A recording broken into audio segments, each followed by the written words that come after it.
spooky pretties, and Happy New Year. This is my good friend Morgan. Hello. She is joining me today because last night we didn't just see Scream 2022 once, we saw it twice. So we're going to kick off my channel in the new year with a Scream 2022 or Scream 5 or whatever you want to call it. 5 cream. 5 cream. We're going to do a full review. But just in case, we are starting this video off as a spoiler-free review. And then you can tune in later to our spoiler review. So we thought, just in case, when I upload this, if people haven't seen the movie yet, they can choose which video to watch, or you guys can watch both. So we're starting off with the spoiler-free. All right, so Morgan and I are going to talk about what we're currently wearing. Let's start with you. My lovely Scream shirt is from Studio House Designs. Love them. Yes, yes, we stand Studio House.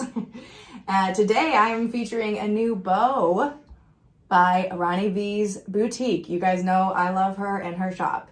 And this is kind of Valentine's Day-ish in my opinion. It's pink, it's got roses, and then it doesn't just have Ghostface, there's Michael Myers, and who else is on here? I don't remember. Jason, and it looks like that's it. Okay, cool. Well, I loved this one. It made me think of Valentine's Day, so I snatched it up.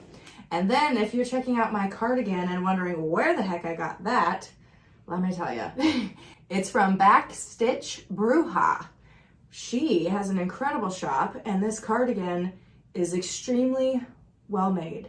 And Ghostface is literally all over it. And some blood splatters. It's incredible. I pre-ordered this in October, and it just came a couple weeks ago, and it was 100% worth the wait. And I believe she has some in stock on her store now. So check out the links below for Studio House Designs, Ronnie V's Boutique, and Backstitch Bruja. So we thought to go along with our videos of the new Scream, we would talk a little bit about the magazines that have come out to promote the new film. So the first one that hit stands was this Total Film magazine. Look at the word film. I know, you can't even see it. It's so chrome and glossy. And Total is so tiny right up there. But this was more distributed in the UK, right? Wasn't it more like I think so. United Kingdom release? But some people here in the US, I guess, were finding them at Barnes & Noble. So I have to thank my friend Katie Sawyer. She sent me this copy. And all the way from the UK, got here safely. I love it so much. And it's very familiar, as in kind of looks a little like the pages you would see in Rolling Stone magazine. Definitely the same type of paper, kind of the same layout. I'm trying to find the Scream section in here. Oh, here we go. So we've got some Gail and Sydney and some Jasmine Savoy Brown down there, or AKA Mindy, who I'm sure we'll talk about, and a Ghostface image. So yeah, so Total Film came first. Very, very cool. And I was able to give Morgan a copy a little bit ago because I did order one and I didn't know if it was going to come, so I was glad Katie's came. But then several weeks later, the other copy came, so I just gifted mine to Morgan. So which one do you have to talk about? So this is Entertainment Weekly's Scream issue, and it's not like their normal issues that are small. This is like a heavier duty collectible one, you know.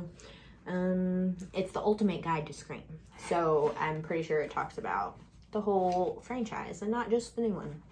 Yeah, definitely. It definitely looks like they've got some new stuff. Pretty much the same like promo images from that magazine, and they are everywhere online. But yeah, I definitely think this is some heavy quality paper. It's heavy duty, and we've got here's the the back. Some awesome original, I think that's Scream 2 images. Yeah, that's the Scream 2 photo shoot. It's featured there, and it's got a little 25 years of Ghostface. Yeah, pick this issue up, guys. Where will people find it at? I feel like you can find pretty much any magazine at Barnes & Noble's. They have a very large magazine section, so. And if not, just look it up online. I'm sure you'll be able to find out where to find it. I think they were selling them on Amazon as well, which was pretty cool. I think that's where I got mine. I think I pre-ordered mine on Amazon just in case I didn't find it out in the wild. So, and it finally came a couple days after it hit the stand, so it wasn't too long of a wait. And then the last one we have to talk about, which might be my personal favorite. I don't know. Yeah, I love the cover. This is the Fangoria issue, and they told us that to receive this issue you had to be a subscriber, but I'm kind of hearing like different information on that. Some people have gotten lucky without actually having to subscribe. I'm not sure how that worked, but I became a subscriber just to receive this issue, but I do love horror magazines, so I don't mind getting a whole year of magazines. Yes. But yes, it's got like, it's supposed to be like the Stab 5 cover, it looks like, but then like with Ghostface from Our Scream popping out, ripping through the pages. And on the back, it's not Scream related, but it's a cutout mask. That's kind of cool. And this also is like a more heavier duty quality paper, not normally the type of paper you would see on a magazine. Closer to the Ultimate Guide than versus Total Film, if you know what I'm saying. But yeah, it's not all Scream. Like they've got other things in here like Nosferatu, and oh yeah, I think they had a whole article on Devon Sawa in here, who we stan. What's your favorite Devon Sawa film? Final Destination. I love that one, but I also love Idle Hands. Well, and not horror, but SLC Punk. Oh, yes. God, he was funny in that. But yes, here's the Devon Sawa, if anybody else. Devon Sawa still killing it, and that's 100% accurate. We stand. No, not Scream related, but 90s related, and we all love the 90s. So check this out on Fangoria's website. You might be able to subscribe, or maybe you'll find one on eBay. And also, I know Horror Hound magazine, they are coming out with a Scream 2022 release, and you can subscribe to them at horrorhound.com and check it out soon. All right, so now we're gonna dive in to our spoiler-free review of Scream 5. Let's just call it what it is, like Richie says in the movie, which we'll get to that. But let's let Morgan go first. I want to hear her thoughts. Okay, well, overall, I really enjoyed it. Of course, I have a few complaints, but for me, nothing ruined it completely or even, like, tainted my view of it too badly. Yeah, overall, I really loved it, and I gave it a 4 out of 5 stars, so. That's a pretty decent rating. Yeah. I would say. So I feel a little more vocal about my complaints than Morgan. I will say I don't want you guys to hate me for being so honest, but I did have somebody call me out a few months ago saying that when I was bashing Halloween Kills that I probably wouldn't have the balls to bash Scream 5 if I didn't like it. And I'm proving you wrong because I didn't hate it, but I didn't love it. And I'm always going to be honest with you guys about that. But without giving too much away now, because this is spoiler free, I'll say this. This is the best way to sum it up. I have done nothing. Well, I've done other things, but for the majority of the last 25 years, I have done nothing but eat, sleep, and breathe this franchise. I've seen the movies more times than I can count. I've been collecting, obviously, for decades. I've been dissecting with fans over YouTube and Instagram and forums for literally over 10 years. It's just been my life, a big chunk of my life. So I feel like saying that if I was a diehard fan, this movie was not perfect for me. There were things I didn't like about it. Like there were maybe some of the motives of the killer or killers. I wasn't a huge fan of said motive or motives, as you guys will find out. Basically, as a diehard Scream fan, I had some complaints and I was very nitpicky about it. But if you're a casual Scream fan or a horror fan in general, I feel like it's a film that's going to do really, really well. And if I was just kind of like into the franchise, but not like a dedicated fan like I am, I feel like I would have enjoyed it so much more. My brain wouldn't be like picking it apart like it is. So I'll say, in one aspect, I think it's a great film. I think horror fans from all ages and all types of interests are going to love it. But maybe some more diehard fans who like to dissect, like myself, maybe are going to pick it more apart. So, and I'm not saying Morgan's not a diehard fan, but like that's just how my brain works. Like it tends to,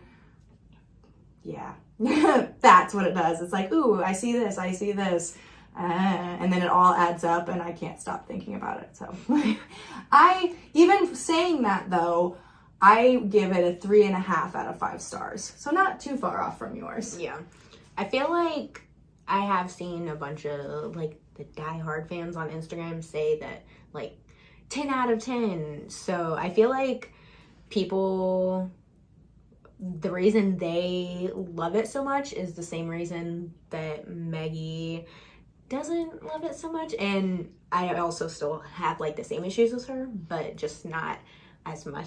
They bother me a little bit more than they bother her. Yeah. Mm-hmm. But I feel like it's the same reason. It's either like, I don't know, it's hard to discuss without spoilers. So if you want to know the details, watch the other video. Right.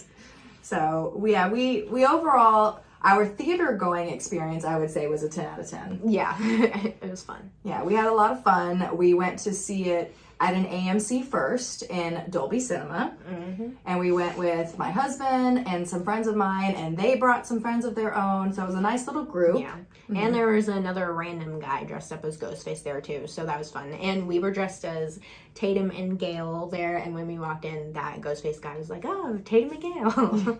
Yeah, so it felt like a nice little kinship in the audience. And I felt like the audience reactions to the kills and what was going on was genuine and fun. Yeah. It's always nice to have a good audience that you're watching with. And then later in the evening, we went to a showing at a Cinemark where they had D-Box seats. And if you've ever been in D-Box, you know it can be a wild ride. And I think this was your first D-Box experience? Yep, first time. And what did you think? It was crazy. It was very odd. Definitely, it feels like you're on a ride. Yeah, but like, I feel like some of the like times they chose to move the seat and how it moved was a little weird, but yeah, I would agree. It was interesting. It would be funny because you'd be sitting there still for like a long time, and then all of a sudden like your seat would lean or it would like violently jerk, and you'd be like, oh shit, I forgot these seats move.